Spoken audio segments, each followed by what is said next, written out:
Hi, it's Stacy Speller, back with part 3 of a three-part series I've entitled The Designer Life, which is an overview and an introduction to the idea, the concept of creating the outcomes that you desire for your life. In part 1, I took a look at the fact that life can't go according to plan if you don't even have one. In part 2, I took a look at the different types of change but encourage you to really recognize that you either make peace with the things that you cannot change or you make a plan for the things that you can change. Today, I would like to take a look at the things that we can change because subconsciously, we pretty much know how to determine the things that we can change versus the things we can't change. Most people don't go around complaining about, say, gravity, for example, because we recognize the laws of gravity exist. We live with them, we accept them, we work around them, and we just get on with things. But the things that we can change are the things we complain about the most. The things that frustrate us, the things that overwhelm us, the things that stress us out, that hold us back, that keep us stuck, are usually the things that are within our power and our ability to change.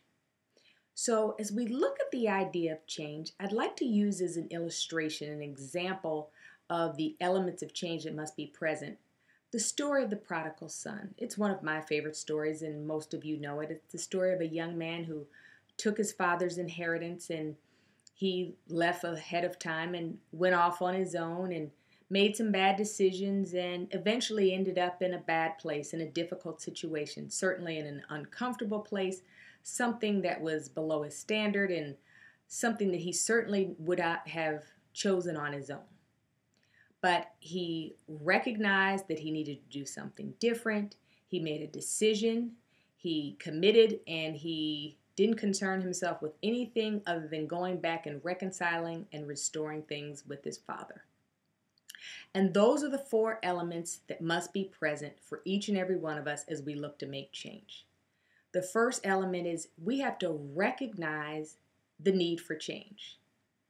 Regardless of what's happened, regardless of how we got there, we can sit and lament all day, but it doesn't change the fact that we are where we are, and if it's not where we want to be, we have to recognize that change must take place. You have to recognize the need for change. The second thing you have to do is you have to make a decision. Now, in the story of the prodigal son, it's very clear that basically it says he came to himself, which I take it to mean he made a decision. He took a look around at his circumstance. He evaluated where he was, what he had, what he didn't have, what he liked, what he didn't like, and he made a decision to change. You have to make a decision that you want to make a change. The third element is you have to make a commitment. Because change is a process and change takes time, you have to commit to the process.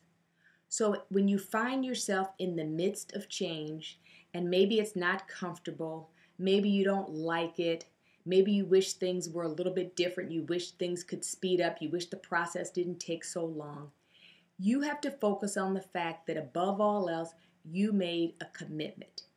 And you didn't make a commitment to comfort, you made a commitment to change.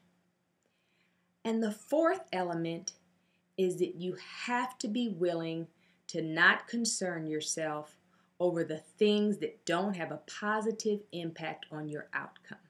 What do I mean by that? You can't concern yourself with what people may think, with what people may say, with how you may be perceived. Now, I'm not suggesting you become some rude, obnoxious person because, hey, it's all about me and I'm all about change, so too bad for you. But you do have to get very, very focused on concerning yourself with the things that matter. Because when we get bogged down and concerned with the things that don't matter, that's how we get stuck. So I want you to be really clear about the elements that you need, the ability to recognize the need for change. the willingness to make a decision to change, the ability to make the commitment to the change, and then the willingness to only concern yourself with those things that are going to absolutely have a positive impact on your outcome. So that's it for now. Thank you so much, and I'll see you soon.